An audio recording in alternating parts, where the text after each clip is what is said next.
डोंबिवली भोपर आयरेगाव येथून एक अजब प्रकरण समोर येत आहे। मूळ 7/12 नावे असलेल्या भूखंड मालकांची फसवणूक करून विकासकाने शेकडोहून अधिक खोल्या बांधून चाळींचे मोठे बांधकाम केले आहे। गंमत म्हणजे जमीन मालकांसोबत एक जण दस्तावेज बनवतो तर दुसरा कोणीतरी येऊन तेथे बांधकाम करून जातो। लाखोंच्या मोबदल्याचे कवडी मोल देऊन उर्वरित सर्व मोबदला लाटण्यासाठी दंडुकेशाही आणि धमके देऊन मोठी फसवणूक करण्याचा प्रयत्न होत आहे।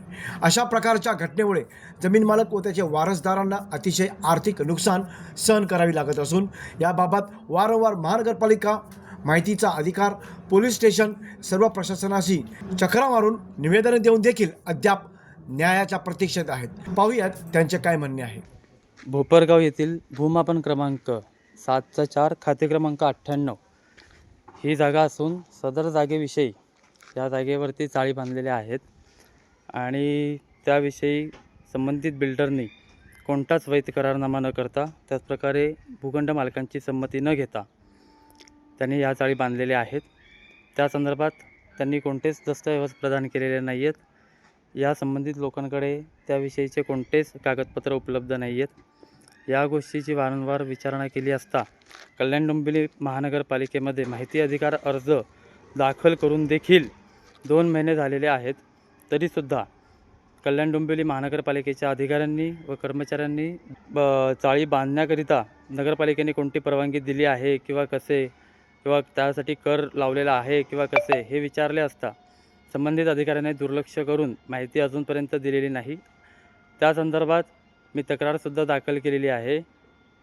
त्याचप्रमाणे विनंती अर्जसुद्धा सादर केलेले आहेत। त्याचप्रमाणे माहिती अधिकार अर्जसुद्धा दाखल केलेले आहेत आणि एवढे अर्ज दाखल करून माहिती मिळाली नाही। त्यामुळे आपले सरकार पोर्टलवरती सदरची माहिती मी दिलेली आहे आणि तक्रार नोंदवलेली आहे।